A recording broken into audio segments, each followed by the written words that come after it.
The wind cut through the Chicago streets like frozen blades, and Camille Johnson pressed her body closer to the brick wall, trying to shield her 3-month-old son from the brutal cold. Isaiah's lips had taken on a blue tint that terrified her. She'd wrapped him in every piece of clothing she owned, but it wasn't enough. Nothing was enough anymore. Her fingers were numb as she held him against her chest, her own thin coat doing little to protect either of them. The doorway of the closed bookstore offered minimal shelter, but it was better than the open sidewalk where the wind whipped snow into small tornadoes. Camille's beautiful dark skin was ashen from the cold, her natural curls hidden under a threadbare knit cap that had seen better days. She hummed softly to Isaiah, though her voice cracked from dehydration and exhaustion. They'd been on the streets for 2 months now. 2 months since her landlord had changed the locks while she was at the food bank. 2 months since she'd held a steady job. 2 months of watching her savings disappear on temporary motel rooms until there was nothing left. Isaiah made a weak sound and Camille's heart clenched with fear. It was getting worse. His tiny body shivered less now, which she knew from her frantic internet searches at the library meant hypothermia was setting in. Tears froze on her cheeks as she rocked him gently, whispering promises she didn't know if she could keep. "Please baby, please hold on," she whispered. "Mama's going to figure this out." But she didn't know how. The shelters were full. Every single one. Christmas Eve meant families were prioritized, and single mothers with infants were somehow always at the bottom of the list. She tried 3 different places today, walking miles between them, only to be turned away each time. The street was mostly empty now, people safe in their warm homes, preparing for tomorrow's celebrations. Camille tried not to think about last Christmas, when she'd been 5 months pregnant, excitedly decorating her small apartment, dreaming of her future with Isaiah's father. That future had evaporated when he'd walked out 2 weeks after Isaiah was born, taking her rent money with him. Isaiah's breathing seemed shallow. Camille's panic rose in her throat. She needed help. She needed a miracle. "Daddy, look." A child's voice cut through the wind. "That lady has a baby." Camille looked up to see a small girl pointing at her. The child wore a beautiful red velvet coat with white fur trim, her blonde hair in perfect braids. Next to her stood a tall man in an expensive charcoal gray overcoat, carrying shopping bags from high-end stores. "Sophie, don't point," the man said gently, but his eyes had found Camille and Isaiah, and something shifted in his expression. "But Daddy, the baby," Sophie said, pulling her father's hand. "We have to check." The man hesitated for only a moment before walking over, his daughter's small hand firmly in his. As they got closer, Camille could see concern replacing the initial discomfort on his handsome face. He was probably in his mid-30s, with kind hazel eyes and dark hair touched with gray at the temples. "Are you all right?" he asked, crouching down to her level despite his expensive suit. Camille wanted to lie, wanted to say she was fine, but Isaiah made another weak sound, and the words died in her throat. "He's so cold," she heard herself whisper. "I can't. I don't know what to do." Sophie broke free from her father's hand and came closer, peering at Isaiah with wide blue eyes. "Daddy, her baby is freezing." The little girl's voice was urgent, almost scolding. "His lips are blue. We learned about that in my safety class. He needs to be warm right now." The man looked from his daughter to Isaiah, and Camille saw the exact moment he made his decision. He set down his shopping bags and shrugged off his coat, wrapping it around Camille's shoulders. The warmth from his body still clung to the fabric and it felt like heaven. "I'm Julian Bradford," he said quickly. "There's a hotel 2 blocks from here. Can you walk?" Camille nodded, though her legs felt like rubber. Julian picked up his shopping bags in one hand and offered her his other arm for support. Sophie took her father's free hand, looking back at Camille with an expression far too serious for such a young child. "It's okay," Sophie said. "My daddy helps people. He's really good at it." They made their way down the street, Julian's strong arm supporting Camille when she stumbled. She couldn't believe this was happening. People walked past homeless mothers every day. She knew because she'd watched them do it, had seen the way eyes would slide away, refusing to acknowledge her existence. But this man, this little girl, they'd stopped. The hotel lobby was a blast of warm air that made Camille's frozen skin burn. She must have looked awful, must have smelled worse, but Julian didn't seem to notice or care. He guided her to a plush chair in the lobby and spoke rapidly to the woman at the front desk. "I need your best suite. Immediately." The desk clerk's eyes flickered to Camille with barely concealed judgment, but Julian's tone left no room for discussion. Within minutes, they had a key card and Julian was ushering them toward the elevator. Sophie stayed close to Camille, chattering away. Do you like hot chocolate? They have really good hot chocolate here. My daddy brings me sometimes after ice skating. What's your baby's name? Isaiah, Camille managed to say, her voice hoarse. That's a nice name, Sophie said approvingly. I'm Sophie. I'm 5 3/4. The suite was bigger than the apartment Camille had lost. Floor-to-ceiling windows showed the Chicago skyline twinkling with Christmas lights. A massive tree stood in one corner, already decorated and lit. It felt like stepping into a dream. The bathroom is through there, Julian said, pointing. There should be robes. Get warm, both of you.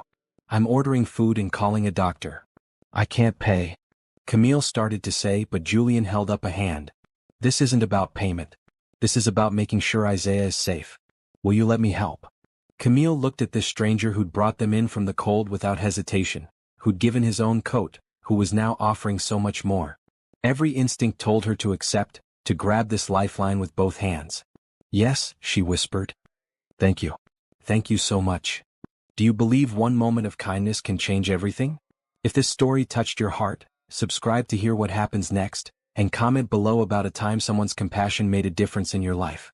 The hot shower was the first one Camille had experienced in weeks, and she cried under the stream of water, careful to keep Isaiah's face away from the spray as she gently warmed his tiny body. His color was returning, his breathing steadier. She sent up a silent prayer of gratitude. When she emerged in the plush hotel robe, her hair wrapped in a towel, Julian had transformed the suite. Food covered the dining table, everything from soup to sandwiches to fruit. Sophie sat on the floor, carefully arranging stuffed animals she must have retrieved from their shopping bags. For Isaiah, Sophie explained. When he's bigger. A knock at the door announced the doctor, a kind-faced woman named Dr. Patricia Chin who examined Isaiah thoroughly. He's going to be fine, she finally said, and Camille felt her knees go weak with relief. You got him warm just in time. Another hour out there. She didn't finish the sentence. She didn't need to. Dr. Chin left supplies and instructions, refusing payment when Camille insisted she'd find a way to pay her back someday. Just pay it forward, the doctor said with a warm smile. As night deepened, Camille sat on the enormous bed, Isaiah sleeping peacefully beside her, his color healthy and normal now. Julian had taken Sophie back to their own home but had promised to return in the morning. The suite was prepaid for a week, he'd said. Take the time to rest and figure things out. Camille looked around at the beautiful room, at her sleeping son, safe and warm, and for the first time in months she felt something she'd almost forgotten. Hope. Camille woke to sunlight streaming through the suite's windows and a moment of panic before she remembered where she was. Isaiah was still asleep beside her, his breathing even and peaceful. She checked him compulsively, touching his forehead, watching the rise and fall of his tiny chest. He was warm. He was safe. The digital clock on the nightstand read 9:47 a.m. Camille couldn't remember the last time she'd slept past dawn. On the streets, you had to be alert, had to move before business owners shooed you away from their doorsteps. But here, in this beautiful room high above the city, she'd slept for 10 solid hours. A soft knock at the door made her freeze. She wrapped the robe tighter around herself and padded to the door, checking the peephole. Julian stood in the hallway, Sophie beside him, both carrying shopping bags. Camille opened the door, suddenly self-conscious. Her natural hair was a mess, she wore nothing but the robe and she probably looked exhausted despite the sleep. Good morning, Julian said with a gentle smile. May we come in? Of course, Camille stepped aside. I'm sorry, I just woke up. I should be dressed, I should. You should be resting, Julian interrupted kindly. That's exactly what you should be doing. Sophie bounded past, heading straight for the bed where Isaiah was starting to stir. Can I look at him? She asked, turning to Camille with polite urgency. Yes, but gently, Camille said, moving quickly to the bedside. Sophie leaned over the bed, peering at Isaiah with fascination. He's so tiny. Was I that tiny once, Daddy? You were, Julian said, his voice carrying a note of memory. Maybe even smaller. Isaiah opened his eyes, focusing on Sophie's face hovering above him. Instead of crying, he made a small cooing sound, and Sophie's face lit up with delight. He likes me, she whispered. Camille felt tears prick her eyes at the innocence of it, at the simple kindness of this child who saw another human in need and responded with pure compassion. Julian set his shopping bags on the table. We brought some things. Clothes for you, everything Isaiah might need, and breakfast. I wasn't sure what you'd want, so I got a bit of everything. You didn't have to. Camille started, but Julian held up a hand, the same gesture from last night. I know I didn't have to. I wanted to. Will you let me help? There was again that question. Camille realized it was important to him, this asking rather than just doing.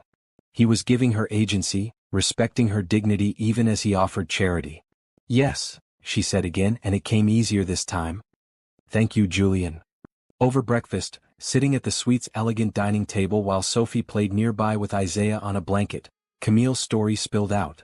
She hadn't meant to share everything, but Julian's quiet attention, his non-judgmental presence, made the words flow. She told him about growing up in foster care, about working her way through community college while taking graphic design courses online, about meeting Isaiah's father at a coffee shop, believing him when he said he wanted to build a life together, about the small but perfect apartment she'd rented, the job she'd loved at a marketing firm. I was good at it, she said, staring at her coffee. Design work, I mean. I was really good. I can tell, Julian said. It takes creativity and determination to survive what you've survived. Camille continued, her voice growing softer. When she'd gotten pregnant, everything had been fine at first. But then the morning sickness became severe and she'd missed too much work. The small firm couldn't afford to keep someone who was absent so often. They'd let her go kindly with apologies and a small severance. Isaiah's father, Marcus. No, she stopped herself. His name was Jerome. Jerome had promised it would be okay, that they'd manage. But when the baby actually arrived, when the reality of sleepless nights and constant needs set in, Jerome had panicked. He'd taken money from her emergency fund and disappeared. I tried everything, Camille said, her hands wrapped around the warm coffee mug. Applied for assistance, for housing vouchers, for jobs. But it takes time and I had none. The landlord wouldn't work with me on rent. One day I came back from trying to get formula from a food bank and my locks were changed. Everything I owned was inside. What about family? Julian asked gently. Camille's laugh was bitter. I have a sister, Courtney. She's 2 years older. When I called her, when I begged her for help, she said I'd made my choices and I had to live with them. She'd never liked Jerome and I guess she thought I deserved what I got. Sophie had stopped playing and was listening, her young face troubled. She came over and climbed onto Camille's lap without asking, wrapping her small arms around her. That was mean, Sophie said firmly. Sisters should help each other. Camille hugged the little girl, overwhelmed by the simple comfort. Yes, they should. Julian was quiet for a moment, his expression thoughtful. Finally he spoke. I lost my wife 3 years ago. Cancer. It was fast and brutal, and it left Sophie and me trying to figure out how to exist in a world that suddenly made no sense. I'm so sorry, Camille whispered. People helped us, Julian continued.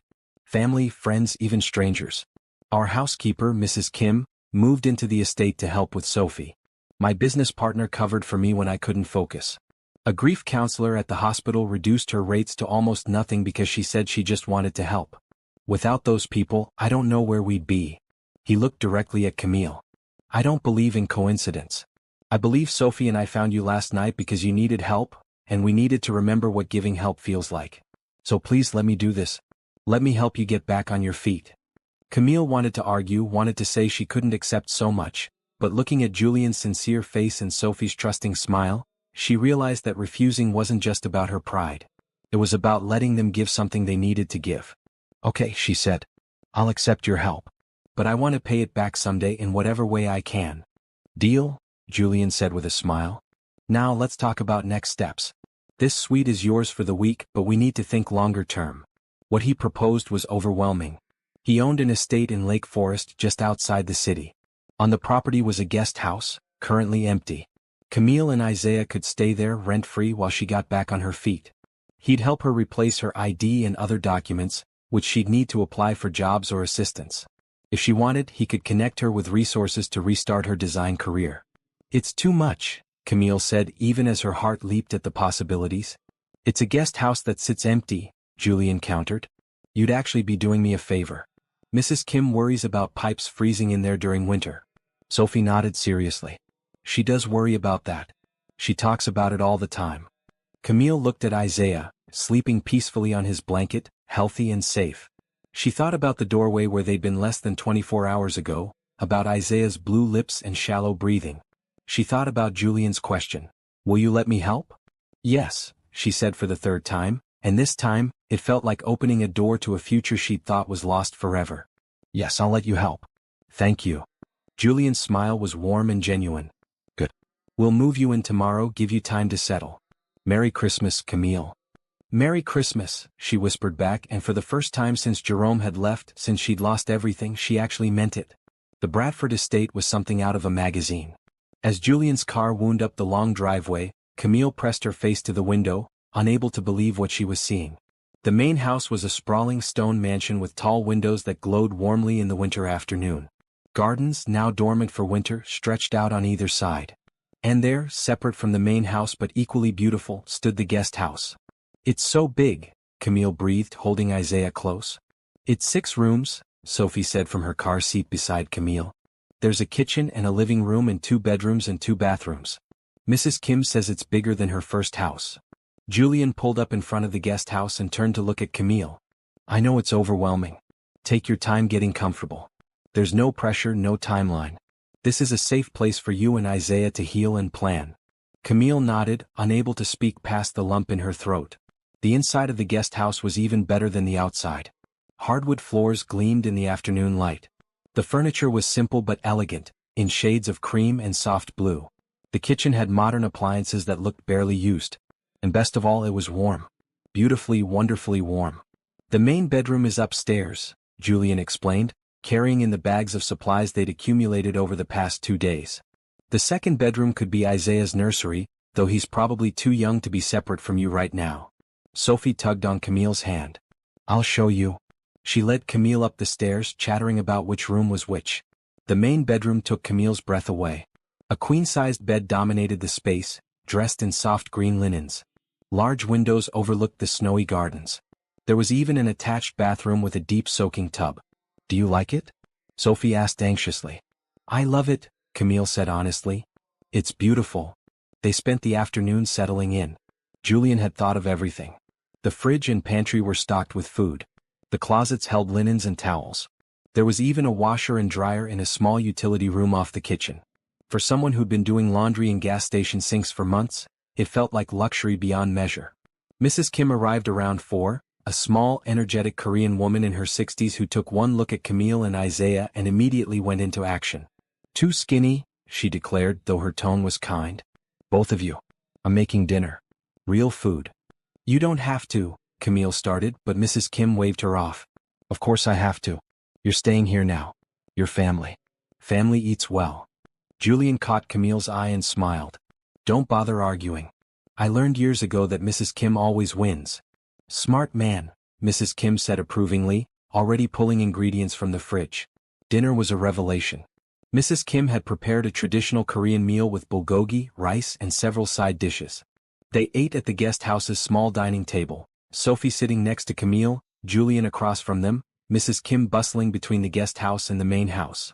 This is amazing, Camille said, meaning both the food and the entire surreal situation. Mrs. Kim's the best cook in Illinois, Sophie said seriously. Maybe in the whole country.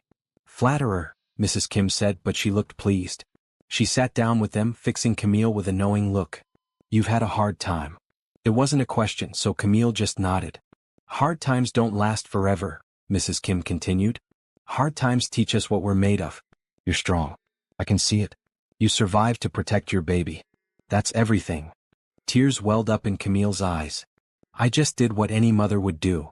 No, Mrs. Kim said firmly. You did what a good mother does. Not every mother is good. You are. After dinner, Julian and Sophie returned to the main house, and for the first time, Camille was alone with Isaiah in their new temporary home. She walked through each room slowly, touching furniture, looking out windows, trying to convince herself this was real. In the main bedroom, she laid Isaiah on the bed and just watched him. He'd gained a little weight already, his cheeks filling out, his color healthy and vibrant. The terror of that night in the doorway felt distant now, like a nightmare she'd woken from. We're going to be okay, she whispered to him. We're really going to be okay. A soft knock at the door interrupted her thoughts. When she opened it, Julian stood there with a basket. Mrs. Kim insisted, he said, holding it out. Baby supplies. Also, she says if you need anything at all, day or night, call the main house. Someone's always up. Camille took the basket, peeking inside to see diapers, wipes, baby wash, and a dozen other necessities. Julian, I don't know how to thank you. All of this, it's...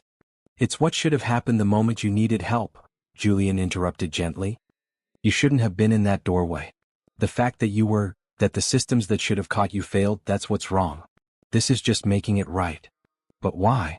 Camille asked, the question she'd been holding back finally emerging. Why so much? Julian was quiet for a moment, looking out at the snowy landscape. When my wife died, I was drowning. I had money, I had resources, I had every advantage, and I was still drowning. Sophie was barely 2 years old. I didn't know how to be a single parent. I didn't know how to exist without my partner. He turned back to Camille. People helped me. They showed me that asking for help isn't weakness, it's wisdom. They showed me that accepting kindness isn't shameful, it's human. Sophie and I found you that night because we needed a reminder of what really matters. Money, success, business deals, they're all fine. But they mean nothing if we forget to see each other. If we forget to help. Camille understood then. This wasn't charity. This wasn't pity. This was connection. This was two broken people extending hands to two other broken people, creating something whole from the fragments. I won't forget this, she said. Ever. Good, Julian smiled. Now get some rest. Tomorrow we start working on getting your life back. Mrs. Kim's already making calls about replacing your documents. After he left, Camille stood at the window watching lights glow in the main house.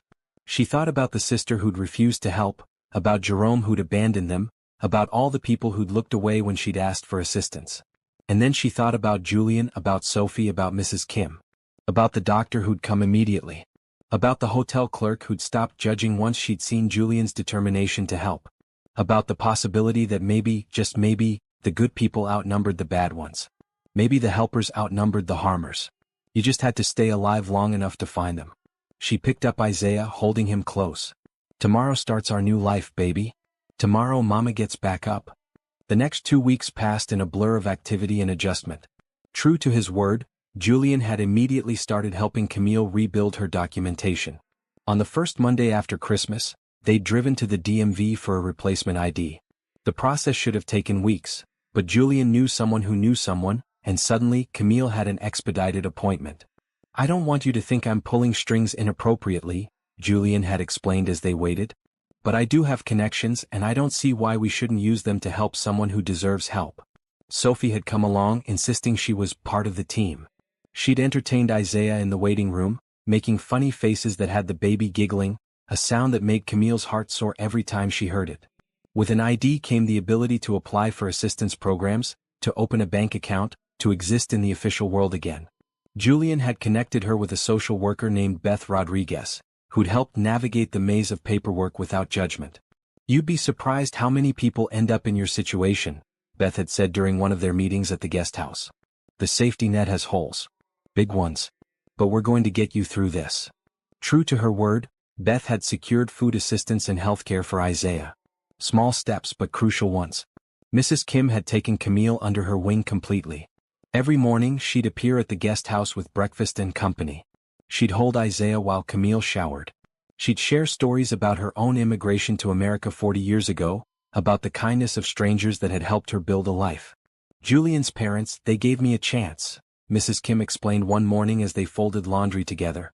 I had no English, no papers, nothing. But Mrs. Bradford, Julian's mother, she said everyone deserves dignity. She helped me get my citizenship. Paid for English classes. That's where Julian learned kindness. From her. She sounds wonderful, Camille said. She was, Mrs. Kim's eyes grew distant. She died the same year as Julian's wife. It was very hard for him. Lost his mother and his partner in 1 year. But he survived. He had Sophie and Sophie needed him. Just like Isaiah needs you. Camille had started going through her old portfolio, what she'd been able to access online. Julian had given her a laptop, framing it as a loan, though Camille suspected he never expected it back. Looking at her old design work felt strange, like examining artifacts from another life. These are good, Julian said one evening when he'd stopped by to drop off groceries. He'd been looking over her shoulder at the screen. Really good. Have you thought about freelancing while you get back on your feet? I don't have any current contacts, Camille admitted. And my reputation is probably shot. I just disappeared from the industry. No explanation, no notice. Let me make some calls, Julian said. I know people who need design work. Good people who'll pay fairly. Sophie had become Isaiah's devoted guardian. Every day after her school she'd run to the guest house to check on him. She'd read him board books, sing him songs she'd learned in kindergarten, and offer detailed reports to Camille about his development. "He smiled at me today," Sophie announced one afternoon, her face glowing. "A real smile, not a gas smile. Mrs. Kim says there's a difference." "There is," Camille confirmed, touched by the little girl's dedication. "When I grow up, I want to help babies," Sophie said seriously. "Like you do. You take such good care of Isaiah." "It's my job too," Camille said. "And my joy." "But you didn't give up," Sophie said. "Even when things were really, really hard." "That's brave." Out of the mouths of children, Camille thought, hugging the little girl. New Year's Eve arrived, and Julian invited Camille and Isaiah to the main house for celebration. Camille hesitated, not wanting to intrude, but Mrs. Kim wouldn't hear of it. "Family celebrates together," she said firmly. "Your family now." The main house was as beautiful as Camille had imagined. High ceilings, elegant furnishings, but also signs of life everywhere. Sophie's drawings covered the refrigerator. Books lay scattered on side tables. Family photos lined the hallway, and Camille found herself pausing at one. A beautiful woman with light brown hair and Julian's same kind eyes held a baby Sophie. Julian stood behind them, his arms around both, his expression full of love and hope. The picture radiated happiness. "That was taken right after we brought Sophie home from the hospital," Julian said softly, appearing beside her. 8 weeks early. She was so small, spent a month in the NICU. But she fought.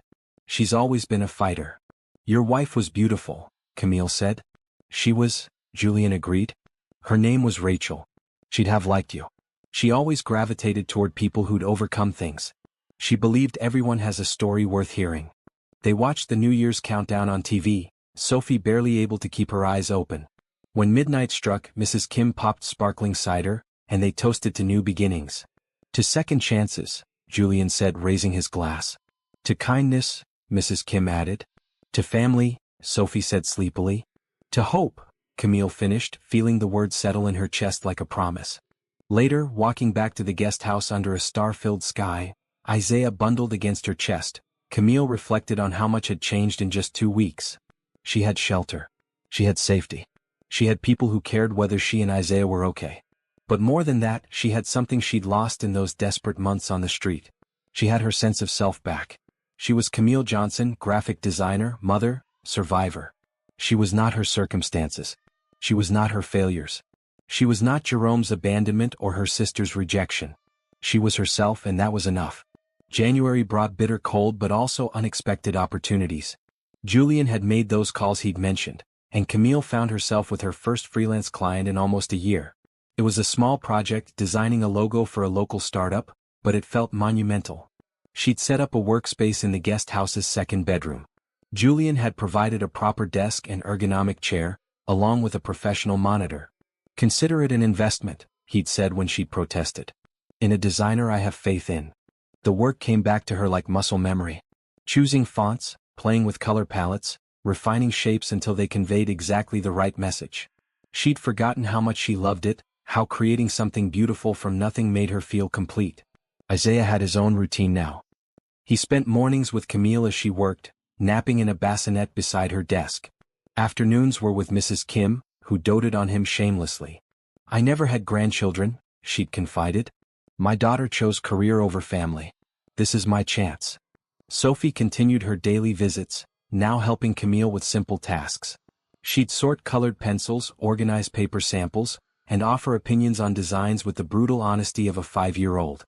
"That duck looks funny," Sophie said one afternoon, pointing at Camille's screen. "It's supposed to be a swan," Camille said, trying not to laugh. "Oh." Sophie tilted her head. "Maybe make the neck longer?" She wasn't wrong. Camille adjusted the design, and Sophie beamed with pride. Julian had started joining them for dinner several times a week. Sometimes at the guest house, sometimes at the main house. The conversations flowed easily now, covering everything from politics to Sophie's school projects to Isaiah's latest developmental milestones. "He's tracking objects with his eyes now," Camille said one evening over Mrs. Kim's amazing homemade pasta. "He follows my face when I move." "That's advanced for 4 months," Julian said. "He's clearly brilliant." "Obviously," Camille agreed with a smile. "He takes after his mother."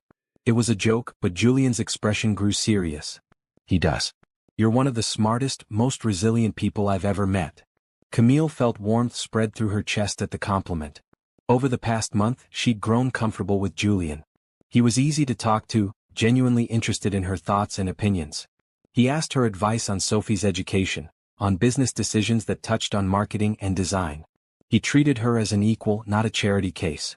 One late January evening, after Sophie had gone to bed and Mrs. Kim had returned to her own cottage on the estate, Julian and Camille found themselves alone in the guest house living room.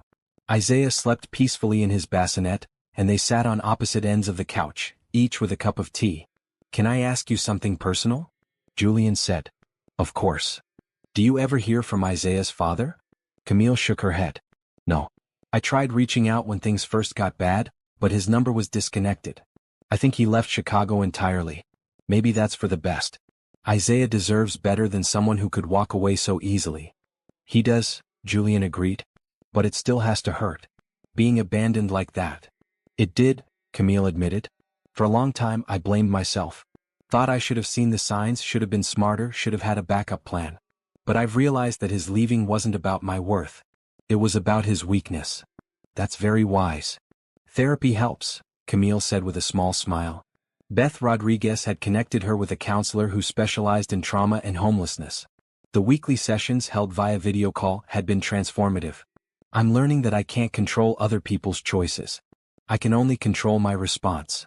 "I should probably take that advice," Julian said softly. "I still struggle with Rachel's death. Wondering if I missed signs, if I could have gotten her to the doctor sooner, if different treatments might have worked." "You can't think like that," Camille said gently. "Cancer doesn't care about what-ifs." "I know. Logically I know. But grief isn't logical." They sat in comfortable silence for a while, watching the fire in the fireplace. Finally, Sophie appeared at the top of the stairs in the main house, visible through the window, waving at them. "She's supposed to be asleep," Julian said, but there was no real frustration in his voice. "She wanted to say good night," Camille guessed. Sophie opened the window a crack. "Good night, Camille." "Good night, Isaiah." "Daddy, can Camille and Isaiah stay forever?" Julian looked at Camille, something shifting in his expression. "That's up to Camille, sweetheart." "I vote yes," Sophie called before closing the window and disappearing. "She's gotten very attached," Julian said. "So have I," Camille admitted. "To all of you. I know this is temporary, that eventually I need to find my own place. But I'm grateful for every day here." "What if it didn't have to be temporary?" Julian asked suddenly. "What if this could be permanent?" Camille's heart skipped. "What do you mean?" "I mean the guest house is yours as long as you want it. I'm not asking you to leave. Ever. You and Isaiah, you've become part of our family. Sophie lights up when you're around. Mrs. Kim has someone to fuss over again. And I." He paused, seeming to choose his words carefully. "I enjoy your company. Very much." "Julian, I can't just." "Why not?" he asked. "You're working now. You're building your career back. But Chicago's expensive. Why spend money on rent somewhere else when you could stay here, save money, build real security? It's practical." Camille studied his face, seeing sincerity there but also something else. Something that made her pulse quicken. "Is it just practical?" she asked softly. Julian held her gaze. "No, it's not. But I don't want to pressure you or make you uncomfortable. You've been through enough. So I'm framing it as practical, giving you an out if you need one." "I don't need an out," Camille heard herself say. "I enjoy your company very much too." The smile that spread across Julian's face was worth everything. "Good. Then it's settled. You're staying. Permanently." If Camille's journey is touching your heart, imagine how many others need their story heard. Subscribe now so you never miss a moment of hope, and comment to share what this story means to you. Your engagement helps stories of kindness reach the people who need them most. That night, lying in bed with Isaiah beside her, Camille thought about permanence. About how temporary had always been her reality. Temporary homes, temporary jobs, temporary relationships. But maybe, just maybe, this could be different. Maybe this could be the foundation she'd always dreamed of building. Spring arrived suddenly in early March, melting the snow and coaxing the estate's gardens back to life. Mrs. Kim recruited Camille to help with planting, teaching her about perennials and annuals while Isaiah napped in a portable crib under the shade of an old oak tree. "You have good instincts," Mrs. Kim said as Camille carefully positioned tulip bulbs. "Plants need patience and attention. Like children. Like life." Camille had secured 3 more clients by now.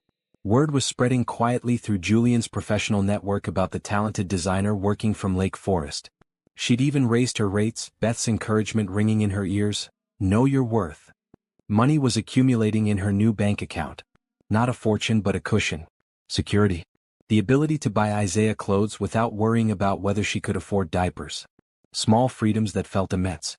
Sophie's 6th birthday was approaching, and Julian had asked Camille to help plan the party. Rachel always went all out, he'd explained. Princess themes, elaborate cakes, the works. But I'm not good at this stuff. Sophie wants something special, and I don't want to disappoint her. What does Sophie want? Camille asked. That evening they'd sat down with Sophie over hot chocolate. I want a garden party, Sophie announced. With flowers and butterflies and all my friends. And I want Isaiah to come, obviously. Obviously, Camille agreed solemnly. They'd planned together, the 3 of them, turning Sophie's vision into reality. Camille designed invitations with watercolor butterflies. Mrs. Kim agreed to make a flower-shaped cake. Julian handled logistics, renting tables and a small tent in case of rain. You're good at this, Julian told Camille one evening as they assembled party favors, small packets of wildflower seeds tied with ribbon. I love events, Camille admitted. In my old life, before Isaiah, I sometimes did design work for event planners. It was fun seeing my ideas come to life. You could do that again, Julian said. Branch out beyond logo work. There's real money in event branding. Maybe, Camille said thoughtfully. Once I'm more established. The party was a perfect success. 15 kindergartners ran through the gardens, hunting for the butterfly stickers Camille had hidden. They ate Mrs. Kim's magnificent cake, played games and shrieked with delight. Sophie glowed with happiness, and watching her, Camille felt a surge of affection so strong it surprised her. She loved this child. Loved her fierce compassion, her innocent wisdom, her generous heart. Sophie had given Camille and Isaiah a future by simply refusing to walk past them that cold Christmas Eve. How did you repay something like that? Best party ever, Sophie declared at the end, hugging Camille tightly. Thank you, thank you, thank you. You're welcome, sweet girl. Later, after the guests had left and Sophie was in bed, Julian and Camille cleaned up together, working in easy companionship. She talks about you constantly at school, Julian said, collecting discarded paper plates.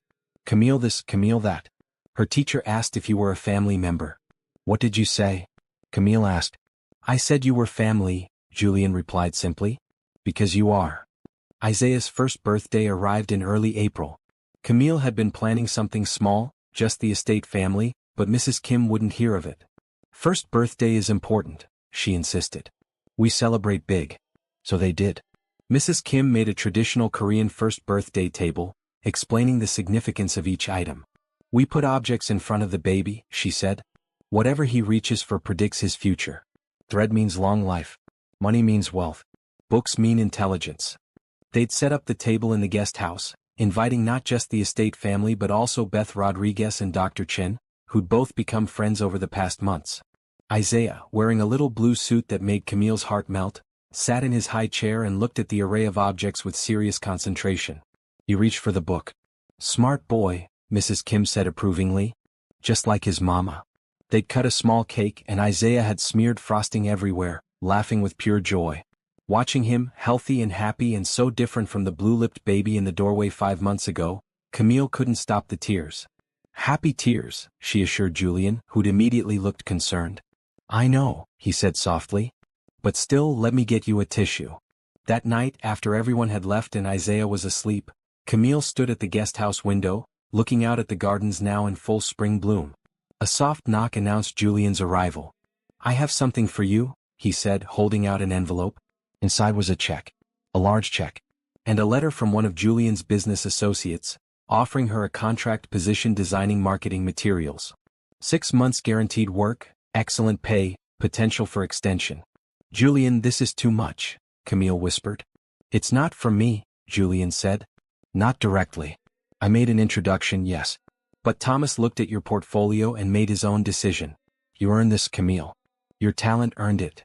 She looked at the check again, at the number that represented true financial stability. The ability to save, to plan, to build a real future. I don't know what to say. Say you'll take it, Julian encouraged. Say you'll keep building your career. Say you'll let yourself succeed. I'll take it, Camille said. Then, impulsively, she hugged him. Thank you. For everything. For seeing me when no one else would. Julian's arms came around her, warm and solid. I'll always see you, Camille. Always. When she pulled back, something had changed in the air between them. Julian's eyes held questions, hopes, possibilities. Camille felt them echoed in her own chest. But neither spoke of it. Not yet. The moment was too new, too fragile. Instead, they simply smiled at each other, and that was enough. The email arrived on a Tuesday morning in May. Camille was working on designs for Thomas's company, Isaiah playing with blocks at her feet, when the notification popped up. The sender's name made her freeze. Courtney Johnson. Her sister. Camille stared at the screen, her heart racing. She hadn't heard from Courtney in over a year, not since that desperate phone call when she'd begged for help and been refused. What could her sister possibly want now? Her hand trembled as she clicked open the message. Camille, I heard through mutual friends that you're doing well. I'm glad. I know things were bad between us, but you're still my sister. I'd like to talk. Can we meet? Courtney. Short. Almost businesslike. No apology, no acknowledgement of what had happened. Just a request to meet, as if the past year hadn't been filled with judgment and rejection. Camille felt anger rise hot in her throat. She wanted to delete the email, to block her sister, to pretend she'd never seen it. But something stopped her. Some small voice asking, what if? She called Julian. He'd become her sounding board for difficult decisions, his calm logic balancing her emotional reactions. What do you want to do? He asked after she'd read him the email. I want to ignore it, Camille admitted. But I also want to know what she has to say. Does that make me weak? It makes you human, Julian said gently. And hopeful. There's nothing weak about hoping for reconciliation. What if she just wants to judge me again? To say I told you so? Then you walk away, Julian said. But Camille, you're not the same person you were when you called her last year. You're not desperate or broken. You're strong and successful and surrounded by people who love you. She can't hurt you anymore unless you let her. His words settled something in Camille's chest. He was right. She wasn't that terrified woman in the doorway anymore. She'd survived. She'd rebuilt. She had nothing to prove. She agreed to meet Courtney at a coffee shop in downtown Lake Forest the following Saturday. Julian offered to watch Isaiah, and Mrs. Kim promised to make Camille's favorite Korean comfort food for when she got back.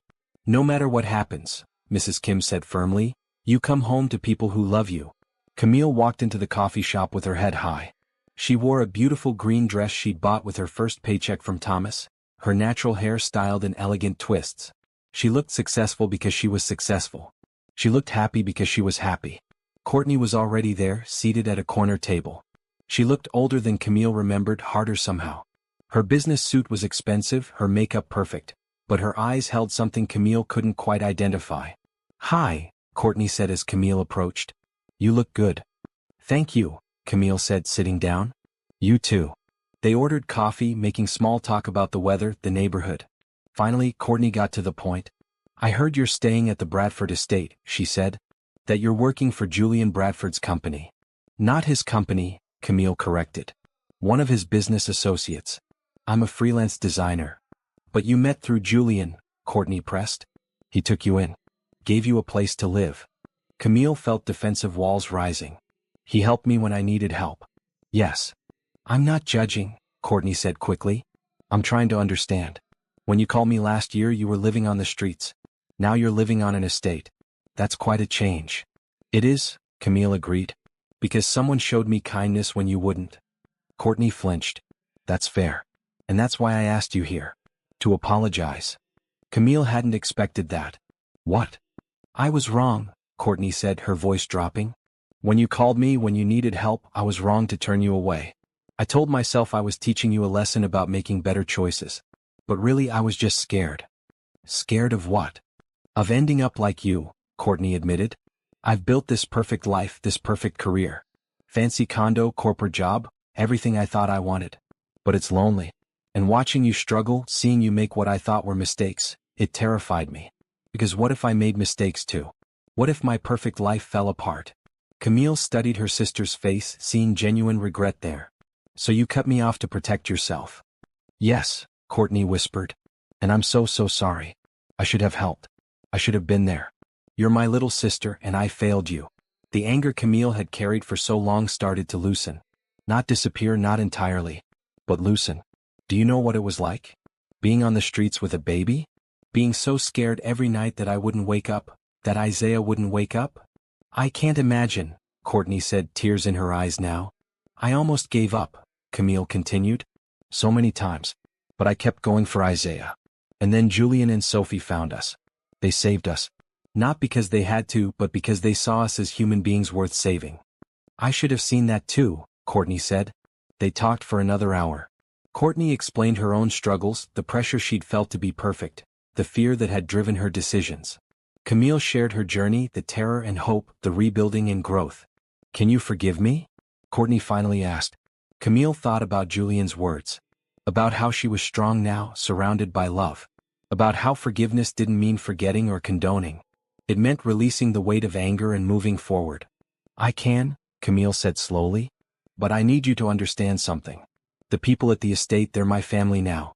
They showed up when you didn't. So if you want to be in my life, you have to respect that. I do, Courtney said quickly.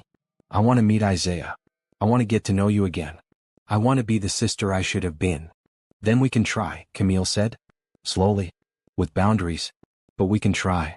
When Camille returned to the estate, she found Julian, Sophie, and Mrs. Kim waiting anxiously in the guest house. Isaiah was asleep in his playpen, and the smell of Mrs. Kim's cooking filled the air. How did it go? Julian asked immediately. Camille sank onto the couch, suddenly exhausted. She apologized.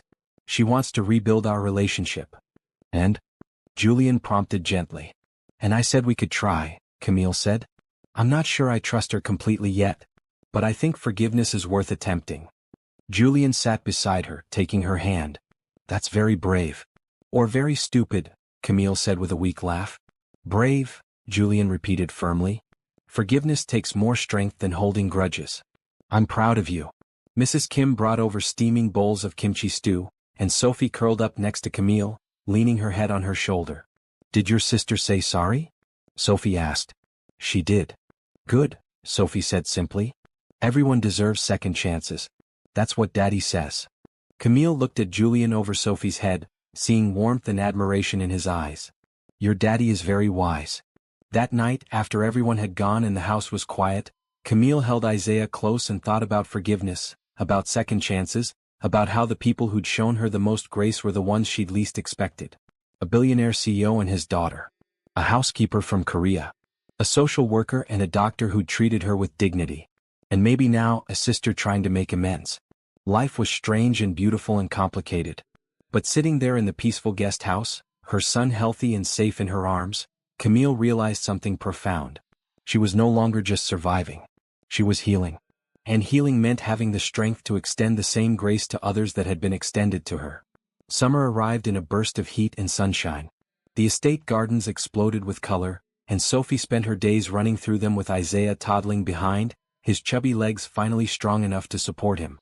Watching them play together, hearing their laughter, Camille felt a contentment she'd never imagined possible. Her design business had grown beyond anything she'd dreamed. Thomas's contract had led to referrals, and suddenly, Camille had more work than she could handle. She'd hired an assistant, a recent design school graduate named Amara Washington who was hungry and talented. You're building an empire, Julian teased one evening as they watched the children play from the patio. Hardly, Camille laughed. But I am building something real. Something stable. You deserve it, Julian said, his tone serious now. After everything you've been through, you deserve every good thing. Courtney had been coming to visit regularly, tentatively rebuilding their relationship. She'd brought gifts for Isaiah, had coffee with Camille weekly, and was making genuine efforts to understand her sister's life. It wasn't perfect and trust was still fragile, but it was progress. One particularly hot July afternoon, Julian asked Camille to come to his office in the main house. She'd been there a few times before, but usually just to drop off paperwork or discuss Sophie's schedule. This felt different. More formal. Is everything okay? She asked as she sat in the leather chair across from his mahogany desk. Everything's fine, Julian assured her. Better than fine. I have a proposition for you. He slid a folder across the desk. Inside was a detailed proposal for a new position, Director of Creative Design at Bradford Industries. The salary made Camille's eyes widen. The benefits were comprehensive. And the position was permanent. I don't understand, Camille said slowly. I'm not qualified for this. You absolutely are, Julian countered. You've proven yourself over and over. Your work is exceptional. Your client retention rate is perfect. And you understand brand identity in a way most corporate designers don't. I need someone like you on my team. Julian, I can't just. Why not? He asked, echoing his words from months ago. Why can't you accept that you're talented and valuable and worthy of this opportunity? Camille stared at the proposal, her mind racing. This wasn't charity. Julian had shown her the market research, the gap in his company's marketing department, the need for someone with her specific skill set. This was a legitimate offer based on merit. What about my freelance clients? She asked. Keep them if you want, Julian said. Or transition them to Amara. It's your choice. But Camille, this is a chance to build something permanent. Security for you and Isaiah. A career with growth potential. Benefits, retirement, stability. Everything she'd lost when she'd been fired while pregnant. Everything she'd thought she'd never have again. I need time to think, Camille said. Of course, Julian agreed. But for what it's worth, I really hope you say yes. Not just because you're talented, though you are, but because I want you around. Permanently. There was weight in those last words, something unspoken but deeply felt. Camille met his eyes and saw it reflected there, the same feeling that had been growing in her chest for months. She said yes 3 days later, accepting the position with gratitude and excitement. Her first day at Bradford Industries was surreal. She had an office with windows overlooking the Chicago skyline. She had a team. She had business cards with her name and title embossed in elegant font. Mrs. Kim had cried when Camille had shown her the office via video call. This is what happens when you don't give up, the older woman said fiercely. This is what happens when you believe in yourself. The work was challenging but rewarding. Camille found herself energized by the creative problems, by the collaboration with other departments, by the tangible impact of her designs on Bradford Industries' brand recognition. She was good at this. Really good. Sophie had started first grade and would come home bursting with stories about her day. She'd started calling Camille by her name now instead of Miss Camille, a shift that felt significant. Can we do homework together? Sophie asked one afternoon, spreading her books across the guest house dining table. Of course, Camille said, setting Isaiah up with his toys nearby. They worked in comfortable silence, Sophie practicing her letters while Camille reviewed brand guidelines on her laptop. It felt domestic and warm and right. Camille? Sophie said after a while. Yes, sweetie? Do you think you'll stay here forever? Like really forever? Camille looked at the child who'd saved her life, whose compassion and courage had changed everything. I hope so. Would you like that? Very much, Sophie said solemnly. You're my best friend. And Isaiah is like my little brother. And Daddy is happy when you're around. He smiles more. He does. Camille asked, her heart skipping. Well, he used to be sad a lot. After Mommy died. But now he laughs and jokes and seems like he's not thinking sad thoughts all the time. I think it's because of you. Sophie returned to her homework, oblivious to the emotional earthquake she just triggered. Camille sat frozen, processing the child's words. Julian was happy because of her. He smiled more because of her. That evening, after Sophie had gone to bed and Mrs. Kim had retired to her cottage, Julian came to the guest house. He did that often now, stopping by after work to talk about their days, to laugh over Sophie's latest pronouncement, to simply be in each other's company. Sophie said something interesting today, Camille said as they sat on the patio watching fireflies dance through the garden. Only one thing? Julian teased. She usually says a dozen interesting things. She said you're happier now. That I make you smile more. Julian was quiet for a long moment. When he spoke, his voice was careful. She's not wrong. You do make me happy, Camille. You and Isaiah, you've brought life back into this house. Into me. Julian. I know we should probably talk about this, he continued. About what's happening between us. But I don't want to rush you or pressure you. You've been through so much. You're finally stable and secure. I don't want to complicate that. Camille turned to face him fully. What if I want complicated? What if I want to talk about this? Hope flared in Julian's eyes. Then I'd say I've fallen for you. Completely. Not because you needed saving but because of who you are. Your strength, your creativity, your grace. The way you love Isaiah, the way you care for Sophie. I love you, Camille. The words hung in the air between them, beautiful and terrifying and exactly what Camille had been feeling but couldn't quite name. I love you too, she whispered. I think I have for a while now. But I was scared. Scared this wasn't real, Scared I was imagining it, scared I'd mess it up. You won't, Julian said gently. We won't. We'll figure it out together. If you want to. I want to, Camille said, and then Julian was kissing her softly, sweetly, and it felt like coming home. Fall painted the estate in shades of gold and crimson. Camille had been at Bradford Industries for 3 months now, and her department was thriving. The marketing campaigns she'd designed had increased brand recognition by 40%. Julian had presented her with a bonus and a glowing review. But more than professional success, Camille had found personal happiness. She and Julian had been officially together since that summer evening, though they'd kept it quiet, wanting to make sure Sophie was comfortable with the shift in their relationship. They needn't have worried. Sophie had figured it out almost immediately. Are you and Daddy dating? She'd asked Camille bluntly one morning over breakfast. Yes, Camille had answered honestly. Is that okay with you? Sophie had considered this seriously. Does that mean you'll stay forever for real? I hope so. Then it's very okay, Sophie had declared, returning to her cereal with satisfaction. Isaiah was walking confidently now, chattering in his own language, and had developed a serious attachment to Sophie. He followed her everywhere, calling her Zoe, which melted everyone's hearts. Courtney had become a regular fixture in their lives, her apologies translating into actions.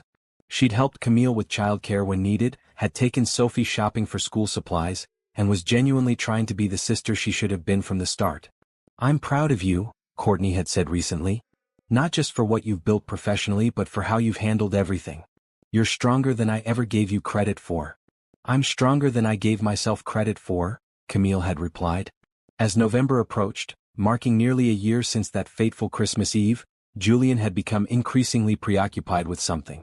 He'd make phone calls in private, disappear for mysterious meetings, and generally seemed to be planning something big. Mrs. Kim knew what it was and refused to tell, giving Camille knowing looks that only increased her curiosity. On a crisp Saturday in late November, Julian announced a family outing. They were going to downtown Chicago, to the exact block where he and Sophie had found Camille and Isaiah. Why? Camille asked, confused. You'll see, was all Julian would say. The drive into the city was filled with Sophie's chatter and Isaiah's babbling. When they arrived at the familiar street, Camille felt a wave of emotion. The bookstore doorway where she'd huddled with Isaiah looked different now, no longer a symbol of desperation but a reminder of how far she'd come. Julian had arranged for them to have dinner at an upscale restaurant across the street, with a window table overlooking the exact spot where their lives had intersected. This is where everything changed, Julian said as they settled into their seats. Sophie was practically vibrating with excitement, clearly in on whatever was happening. Mrs. Kim had taken Isaiah for a special grandma night, so it was just the 3 of them. It is, Camille agreed, looking out at the doorway. I think about that night all the time. How cold it was. How scared I was. How you stopped when everyone else kept walking. Sophie stopped, Julian corrected. I just followed her lead. We're a team, Sophie said importantly. After dinner, Julian suggested a walk. It was cold again, winter returning, but nothing like that brutal Christmas Eve. They walked to the bookstore doorway, and Julian pulled Camille to a stop right where she'd been sitting that night. A year ago you were here, he said softly. Scared and desperate and doing everything you could to protect your son. I was walking past, carrying shopping bags full of things that didn't matter, thinking about how to get through another Christmas without Rachel. Julian. Camille started, but he gently touched her lips. Sophie saw you. She saw Isaiah. And she refused to let me walk past. She insisted we stop, that we help. And in that moment she saved you. But Camille, you saved us too. Tears were streaming down Camille's face now. You brought life back into our house, Julian continued. You reminded me what it means to be fully alive, to hope, to love. You showed Sophie what real strength looks like. You've become my best friend, my partner, the person I want to share every day with. He knelt down on one knee, pulling a small velvet box from his pocket. Sophie bounced on her toes beside him, barely containing her excitement. Camille Johnson, will you marry me? Will you be my wife, Sophie's mom, and let me be Isaiah's father? Will you build a forever family with us? Camille looked down at this incredible man who'd shown her kindness when she'd needed it most, who'd seen her worth when she'd forgotten it herself. She looked at Sophie, whose compassion had started everything. She thought about Isaiah, safe and loved and thriving. Yes, she said, her voice clear and strong. Yes, I'll marry you. I love you. All of you. Julian slipped the ring on her finger, a beautiful sapphire surrounded by small diamonds, and stood to kiss her. Sophie crashed into them both, wrapping her arms around their legs. "We're going to be a real family," Sophie shouted. "A forever family." People walking past smiled at the scene. Some probably recognized the spot, remembered the homeless woman who used to sit there. Maybe they were glad to see she'd found her way. Or maybe they just saw what Camille saw. A family, imperfect and blended and absolutely right, standing in the exact spot where grace had transformed tragedy into hope. Christmas Eve arrived again, the estate transformed into a winter wonderland. Mrs. Kim had outdone herself with decorations, and the main house glowed with lights and warmth. Camille stood at the window of what was now officially their home, the guest house transformed from temporary shelter to permanent residence, watching snow fall softly on the gardens. The wedding was planned for spring, a small ceremony on the estate with close friends and family. Courtney would be Camille's maid of honor, a symbol of forgiveness and new beginnings. Sophie would be the flower girl, a role she took very seriously. Isaiah would carry the rings, though at barely 2 years old, his job would really be to look cute. But tonight wasn't about the wedding. Tonight was about remembering and honoring the journey that had brought them here. Julian came up behind Camille, wrapping his arms around her waist. "Ready?" "Ready," she confirmed. They'd made a tradition of it, something Camille had insisted on. Every Christmas Eve, the Bradford family would volunteer at the homeless shelter downtown, serving meals and distributing warm clothes. It was important to Camille that Sophie and Isaiah grow up understanding how fragile security could be, how important compassion was. The shelter was packed, families and individuals seeking warmth and food. Camille recognized some faces from her own time on the streets, though she'd been too scared to come inside back then, worried they'd separate her from Isaiah. "Camille?" a voice called out. She turned to see Marie, a woman she'd met at the food bank during those desperate months. Marie's eyes widened with recognition. "Oh my God, you made it. You really made it." They hugged tightly. "I did," Camille said. "And you? How are you?" "Getting there," Marie said. "Got into transitional housing last month. Starting a job next week. It's slow but it's progress." Camille pulled out a business card. "Email me. I might have some design work you could help with." "Paid work." Marie's eyes filled with tears. "You do that." "Someone did it for me," Camille said simply. "Now I'm passing it on." They worked for hours, Julian and Camille side by side, serving food, sorting donations, listening to stories. Sophie helped in the children's area, reading books to little ones while Isaiah played nearby. Mrs. Kim held court in the kitchen, teaching volunteers her efficient meal prep techniques. As midnight approached, Julian gathered their family together outside the shelter. Sophie held Isaiah's hand, both children bundled in warm coats, their breath making clouds in the cold air. "1 year ago tonight," Julian said, looking at each of them, "we found each other." Sophie's compassion led us to Camille and Isaiah.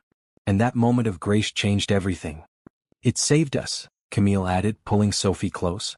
"Your beautiful heart saved us, sweet girl." "But you made us whole again," Sophie said, her words surprisingly mature. "Our family was broken after Mommy died. And then you came and we weren't broken anymore." They stood together in the falling snow, watching the shelter's lights glow warmly. Inside, people who'd lost hope were finding moments of peace. Bellies would be full tonight. Bodies would be warm. And maybe, just maybe, someone inside would have their own chance encounter, their own Sophie stopping to help. "What do you think about next year?" Julian asked Camille as they drove home later, the children asleep in the back. "What about it?" "I was thinking we could expand our Christmas Eve tradition. Maybe create a fund to help people in your situation. Single mothers with young children who fall through the system's cracks." Camille felt warmth spread through her chest. "The Camille Johnson Foundation?" "The Bradford Family Foundation," Julian corrected gently. "This is something we do together. All of us." "I love that idea," Camille said. "I love you." "I love you too," Julian replied. All the way back to that doorway. Back at the estate, they carried the sleeping children inside. Isaiah went to his nursery, beautifully decorated now with murals Camille had painted herself. Sophie went to her room in the main house, though she'd already lobbied hard for them all to live together after the wedding. Alone in their living room, Camille and Julian sat by the fireplace, watching flames dance and cast shadows on the walls. "Do you ever wonder what would have happened if we'd walked past?" Julian asked. "I try not to," Camille admitted. "But I know it wouldn't have ended well." Isaiah was so close to serious hypothermia. Another few hours. "But we didn't walk past," Julian said firmly. Sophie stopped us. And look at what we built from that moment. Camille looked around at the beautiful home, thought about her thriving career, about the family they'd created from broken pieces. She thought about Sophie's compassion, about Mrs. Kim's wisdom, about Julian's steadfast support. She thought about her own strength, proven through fire. I used to think I needed saving, Camille said softly. And I did in that moment. But what I really needed was someone to see me. To remind me I was worth seeing. You gave me that. You, Sophie, Mrs. Kim, everyone. You gave me back my sense of worth. You always had worth, Julian said. We just had the privilege of witnessing it. Later, as Camille lay in bed, Isaiah's baby monitor softly transmitting his peaceful breathing, she thought about the journey from that doorway to this moment. It hadn't been easy. There had been moments of doubt, of fear, of wondering if happiness this profound could really last. But it had lasted. And it would continue lasting because it was built on something real. Not on charity or pity, but on mutual respect, genuine love, and the understanding that helping others didn't diminish you. It expanded you. The snow continued falling outside, blanketing the estate in white. Somewhere in the city, in doorways and under bridges, people were struggling to survive the night. Camille sent up a prayer for them, a wish that they'd find their own Sophie, their own moment of grace. And she made a promise to herself, she would be that grace for others. She would stop when others walked past. She would see people when the world looked away. She would remember where she'd been and use that memory to light the way for others. Because kindness, hope, and love weren't just pretty words. They were actions. They were choices made every day in big moments and small ones. They were what saved people. What saved families. What saved the world, one compassionate act at a time. As Camille drifted off to sleep, Julian's arm around her, she smiled. Tomorrow would bring new challenges, new joys, new moments to choose kindness over indifference. But tonight, on this Christmas Eve, 1 year after her life had been saved by a billionaire CEO and his compassionate daughter, Camille Johnson was exactly where she belonged. Home.